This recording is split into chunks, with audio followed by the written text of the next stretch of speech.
नमस्कार, मेरा नाम नेहा है। आप देख रहे हैं अपना भारत। चलिए शुरू करते हैं। कानपुर में शुक्रवार को पुलिस कमिश्नर रघुवीर लाल की मीटिंग में वो सब हुआ जो किसी पुराने टीवी सीरियल के रिकैप जैसा लगा। एसआईटी की जांच, ढेरों शिकायतें और वही पुराना बहाना, साक्ष्य नहीं है। कमिश्नर ने अखिलेश दुबे और उसके साथियों के खिलाफ आई शिकायतों की फाइलें पलट पलट कर देखी, मगर नतीजों पर पहुंचे तो बस एक ही बात निकली, अभी संतुष्ट नहीं। सवाल ये उठता है कि 52 शिकायतों की जांच करने वाली टीम आखिर कर क्या रही है, और जिन 5-6 केसों की रिपोर्ट आई, क्या वो भी सिर्फ औपचारिकता भर थी? कमिश्नर ने साफ कहा, ये मामले 10-15 साल पुराने हैं, ठोस सबूत जरूरी है।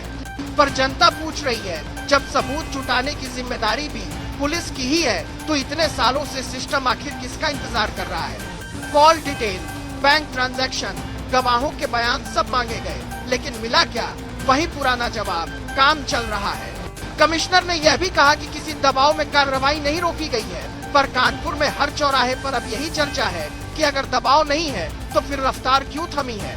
बैठक में एसआईटी की रिपोर्टों की समीक्षा के दौरान कमिश्नर ने कई अफसरों से सख्त सवाल जवाब किए। सूत्र बताते हैं कि कई फाइलें अब तक आधी खुली हैं, कई रिपोर्टें अधूरी। धीमी जांच पर पुलिस कमिश्नर भड़के, मगर बैठक खत्म होते होते वही पुरानी पंक्ति दोहराई गई, जांच फिर से की जाएगी।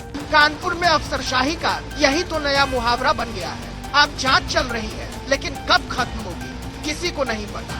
सूत्रों के मुताबिक 12-14 ऐसी शिकायतें हैं जिनमें अखिलेश दुबे का नाम तो है, पर सीधा रोल नहीं। शिकायतकर्ताओं ने अपने केस को वजन देने के लिए नाम जोड़ा, ये पुलिस की दलील है। 4 केस धमकाने से जुड़े हैं, 2 में यह आरोप कि थाना प्रभारी ने दुबे के प्रभाव में कार्रवाई नहीं की।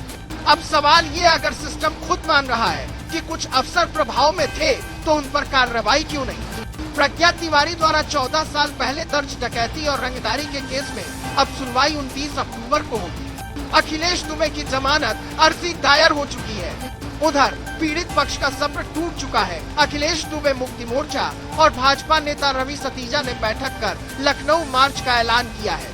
उनका कहना है कि अगर पुलिस नहीं जागी तो मुख्यमंत्री से मिलकर न्याय की गुहार लगाएंगे। कानपुर में अब चर्चा सिर्फ एक है, अखिलेश जेल में है या सिस्टम।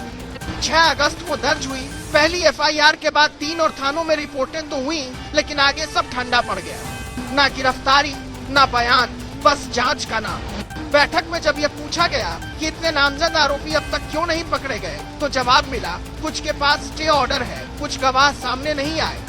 अब लोग पूछ रहे हैं, क्या गवाहों की कमी है या हिम्मत की? कमिश्नर ने अधिकारियों को कहा कि गवाहों के बयान लिए जाएं और ठोस सबूत के साथ रिपोर्ट तैयार की जाए।